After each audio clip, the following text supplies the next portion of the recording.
Welcome everybody, I'm Drew Kaplan and welcome back to another real estate video. I'm a real estate agent with Keller Williams Advisors. I'm really excited to have today Michael Spillane on, who's a partner in the law firm of Ordinance, Meyer, Rush, and Stapleton, and he works on consumer protection and real estate disputes, but focusing on tenants and small landlords. So Michael, thank you for joining us today. Thanks for having me. My pleasure, my pleasure. So one question I've been dealing with, I've been getting asked about is this new ordinance, I believe it's an ordinance in Cincinnati, passed with any landlord possessing more than 25 units, and a little concern around security deposits. So what's going on with that? So the city council passed a new ordinance. It's important to note this is only the city of Cincinnati. It's not even Hamilton County wide. It is only the city of Cincinnati.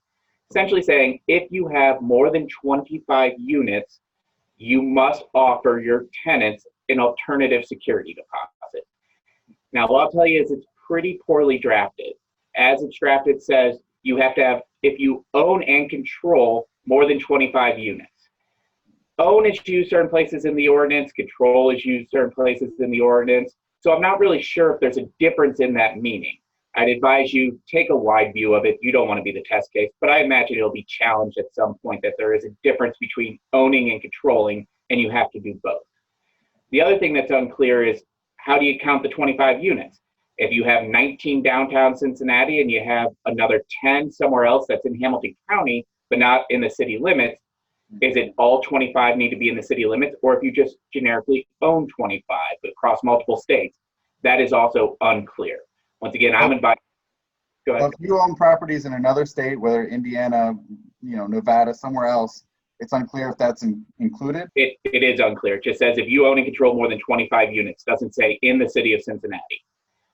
My view on it is it would only be the city of Cincinnati, but I am advising my clients to go ahead and act like it applies broader, because you don't want to be caught up in this. You don't want to be the test case. You don't want to litigate it. It's just not a good financial move for you. Instead, act like it applies to you, even if you're close to those numbers. What it does is requires you to offer one of three alternatives for security deposits. The first one is an insurance policy. The second one is you can charge the full security deposit, but you have to give them the option to pay it over 6 months. And the third one is requiring half the security deposit.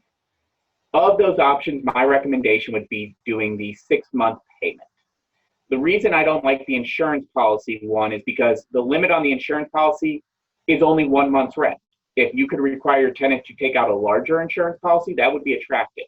But since it's only 1 month's rent, now at the end of the term when the tenant moves out and they have damage, you're not dealing with the tenant, you're dealing with an insurance company and all the red tape that goes with that, improving your claim to the insurance company. You're increasing the burden on you for 1 month's worth of rent in damages having to go through this insurance company.